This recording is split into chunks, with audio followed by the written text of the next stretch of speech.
and the All Indiana Podcast Network. This is the News 8 Daily 8 Podcast, a Wish TV News 8 update. Hello, I'm Jeremy Jenkins, and this is your News 8 Daily 8 Podcast for Monday, November 11th. Worried about letting someone else pick out the perfect avocado for your perfect impress them on the third date guacamole? Well, good thing Instacart shoppers are as picky as you are. They find ripe avocados like it's their guac on the line. They are milk expiration date detectives. They bag eggs like the 12 precious pieces of cargo they are. So let Instacart shoppers overthink your groceries so that you can overthink what you'll wear on that third date. Download the Instacart app today to get free delivery on your first 3 orders, while supplies last. Minimum $10 per order. Additional terms apply. My dad works in B2B marketing. He came by my school for career day and said he was a big ROAS man. Then he told everyone how much he loved calculating his return on ad spend. My friends still laugh at me to this day.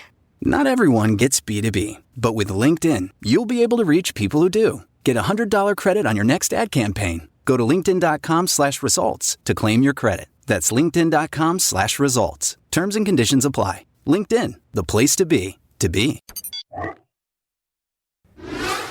We begin with the weekend of gun violence in Indianapolis. IMPD says at least 10 people were shot in multiple incidents over the weekend, one fatal.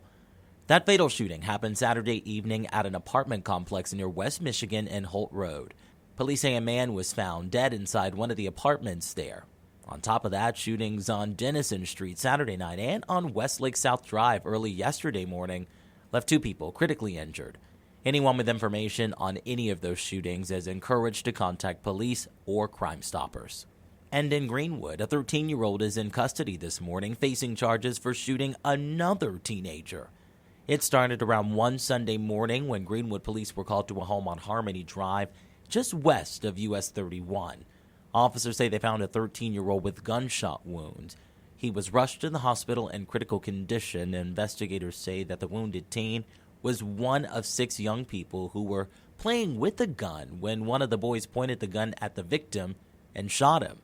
The other 5 boys ran from the scene, but police say the teen suspect called 911 and claimed there was an attempted suicide. Police say the suspect now faces a preliminary charge of attempted murder.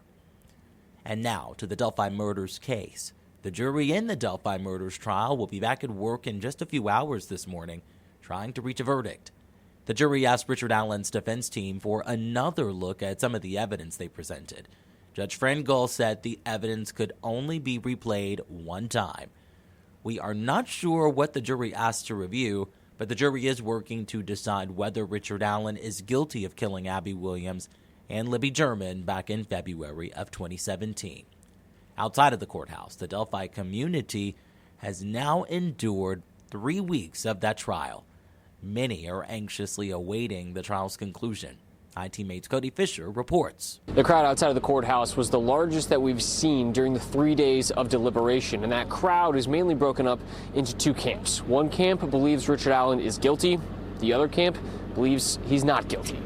I've never seen a trial like this where outside of the courthouse, as we await a verdict, seen signs that say that they love the alleged murderer. Lauren Mathias is in the camp that believes Richard Allen killed Abby and Libby. Richard Allen is guilty, but that doesn't necessarily mean how I feel that this verdict is going to come out. I think that at this moment it's likely a hung jury, but of course I don't think, I think they're pushing them really hard to come to a verdict of guilty or not guilty. I don't think that the state is going to want to ever see a retrial. In the other camp is Ginny Kroom, who believes the evidence presented in court proves Richard Allen is innocent. Because I want to see justice for the girls, and the longer it goes, it just seems like it's going to be not guilty. So if he's found not guilty, he's not guilty. That means the real killers are still out there, and they need to get to work. While people disagree about what the verdict will be, they agree that the length of these deliberations is impacting the outcome of the verdict. Reporting in Delphi, for ITMate, I'm Cody Fisher for Wish TV, wishtv.com, and remember, follow us on Facebook for updates. Let's talk sports. The struggles continue for the Colts. Joe Flacco tried to spark a comeback against Buffalo in the fourth quarter, but instead he was intercepted for the 3rd time in the game. The Bills pulled off a victory in Indianapolis for the first time since 1998. Final score, Bills 30, Colts 20. And the Pacers are hoping they have finally found some consistency early in the season. It was a nail-biter against the Knicks last night. Benedict Mathurin hit a three-pointer late in the game and racked up a career-high 38 points. The Pacers drained a season-high 21 three-pointers, holding off the Knicks 132-121. With that win, the Pacers have taken 3 of their last 4 games, evening up their record at 5-5 on the season. This morning, we're shining the spotlight on someone who's often heard but rarely seen. In October, a 911 dispatcher played a crucial role in helping a veteran and her husband deliver their baby all over the phone.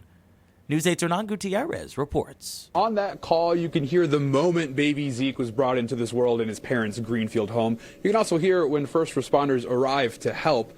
Shining through all that chaos on that day is the clear and calm instructions of a 911 operator sitting in this very room. I see his head. I see his head.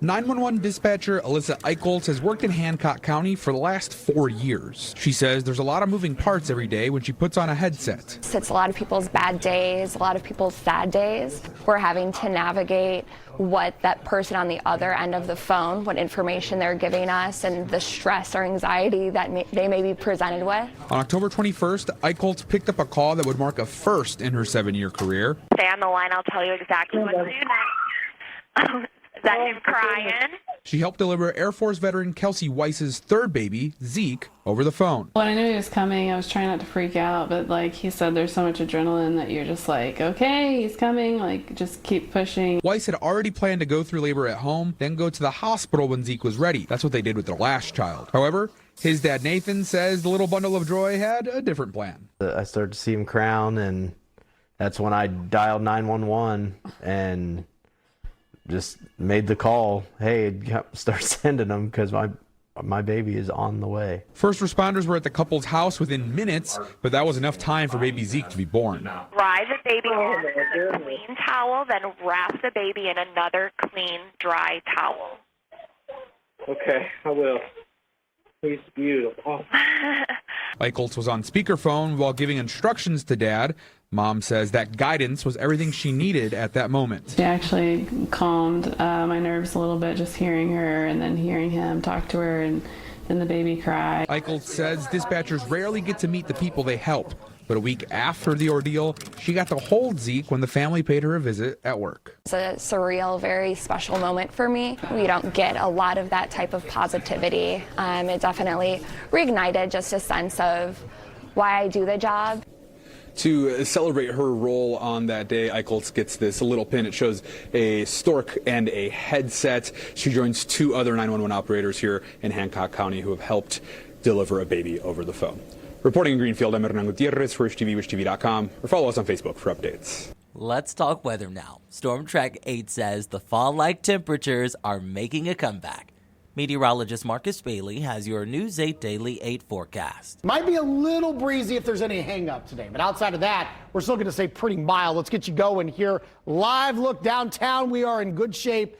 It is, for this time of year, comfortably cool. 43 degrees, southwest wind at 8, and the chills are into the upper 30s this morning.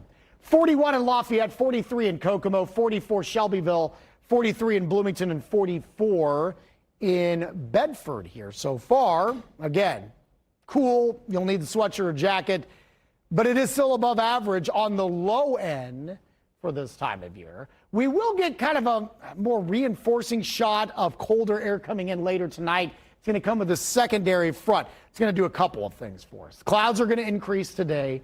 Winds will pick up. We briefly talked about that here. That's going to roll in this afternoon. And then we'll really kind of feel that chill, at least briefly, starting later tonight in through the day tomorrow. It's going to feel a whole lot more like November. Cloud cover, as I mentioned, does increase, but it's still a decent amount of sunshine punching through.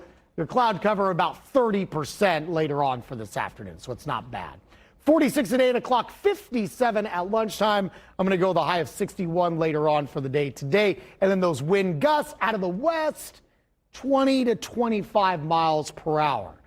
Those will ease up later tonight. I think we got some frost we deal with overnight. A cooler day on tap for your Tuesday. But this overall pattern, this mild pattern, still holding strong. Could bring some rain chances too. We'll talk about that in my 7-day forecast coming your way in just a few minutes. To get a peek at Marcus Bailey's full forecast, just head over to wishtv.com, or you can download the Wish TV Storm Track 8 app.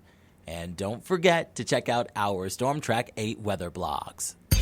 Whether you're scouring business financial sites or listening to economics podcasts like this one till your ears ring, you'll find there's no surefire secret to successfully managing your company's finances for the future.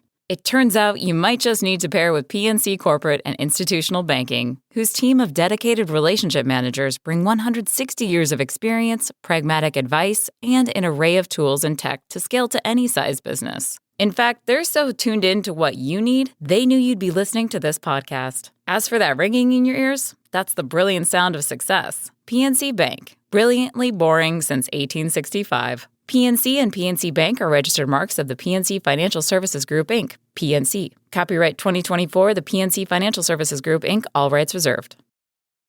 You know that feeling when your favorite brand really gets you? Deliver that feeling to your customers every time. Memorable moments like these are key to building your business and your brand. Klaviyo turns your customer data into real-time connections across AI-powered email, SMS, and more, making every moment count, so you can continue to build smarter, more meaningful relationships with your customers. Build smarter digital relationships with your customers and make every moment count with Klaviyo. Learn more at klaviyo.com/BFCM. We wrap things up with a little holiday excitement. Avon's band will perform in this year's Macy's Thanksgiving Day Parade in New York City. And speaking of the parade, Minnie Mouse will join 6 new balloons, including Extraordinary Nora and the Elf on the Shelf, Gabby from DreamWorks Animation, Goku from Dragon Ball Z, Marshall the Fire Dog, and a brand new Spider-Man balloon. All exciting news there.